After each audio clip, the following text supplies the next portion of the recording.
Hello, hello les amis, bienvenue à notre leçon de l'école de sabbat d'aujourd'hui qui a toujours le même titre pour aller plus loin. C'est donc un résumé, une espèce de conclusion de la leçon de la semaine.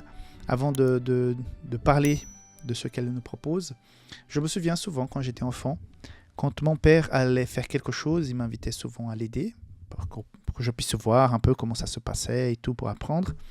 Mais mon père avait la fâcheuse tendance de ne jamais me dire ce qu'il allait faire. Il me demandait juste « passe-moi ce bout de bois, passe-moi le marteau, passe-moi ceci, fais tiens ça ». Et ça, au départ, ça me gênait beaucoup parce que aider, c'est une chose, mais ne pas savoir ce qui se fait, pourquoi il installe telle chose. Je me souviens toujours d'un système d'antenne qu'il avait installé une fois et qui ne m'a pas expliqué ce qu'il faisait. Donc, il mettait en place une base pour une antenne qui devait tourner sur une espèce d'un pilotis en bois avec un truc au milieu métallique. Ça devait tourner. Donc, mais on a creusé un trou, on a mis du béton, on a monté la structure, on a coupé du bois, on a fait tellement de choses. Mais il me disait jamais ce qu'il est en train de faire. Ça m'énervait. Et à la fin, il disait, voilà, on va mettre maintenant ce tube ici, on va pouvoir tourner l'antenne pour mieux capter les signaux pour la télé. Mais ça, après, au bout de 3 heures, quoi, ça me générait un peu de frustration de ne pas comprendre ce qu'il faisait. Parce que si au moins je savais, je ne sais pas, c'est dur d'être ignorant par rapport à ce qui se fait. Tu es en train de participer à une action, mais tu ne comprends pas tu vis ce que tu fais. Et parfois, voilà, dans la vie spirituelle, c'est la même chose.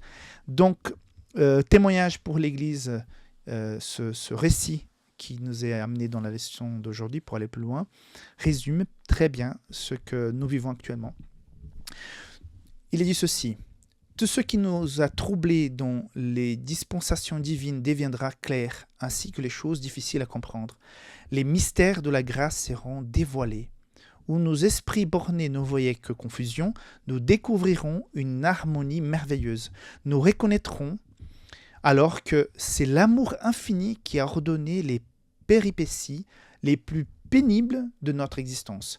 Lorsque nous nous rendons compte de la tendre sollicitude de celui qui fait tout concourir à notre bien, nous nous réjouirons d'une joie ineffable et glorieuse. Donc, très bien dit, très bien écrit. Un jour, on va comprendre ce qui se faisait. On voit des choses, on participe à des choses, et on ne comprend pas très bien pourquoi certaines choses ont été faites pour arriver à cette fin qui est le salut, qui est la paix, qui est une nouvelle vie. Mais pendant le processus, on se pose beaucoup de questions. Dieu nous dit, garde la foi, sois patient. À la fin, tu comprendras tout. Pour l'instant, je ne peux pas tout montrer, tout révéler. À la fin, tu comprendras. Il y a quelque part, heureusement, comme ça, nous pouvons garder une partie de foi. Autrement, ça serait juste un jeu de logique. Mais on n'est pas des robots, on est des êtres humains, créés à l'image et ressemblance de Dieu. Nous sommes invités à l'aimer et à donner notre vie. Et ça passe par la foi. Mais il y a ces promesses qui nous viennent à travers la parole inspirée pour que nous gardions le cap et soyons confiants que Dieu, un jour, va tout expliquer. Toutes les injustices auxquelles tu vis et que tu constates dans la vie, tu vas comprendre. Nous allons comprendre ça un jour. Gardons la foi, soyons patients, et d'ici là, consécration, relation avec le Seigneur, et vivons la vie chrétienne.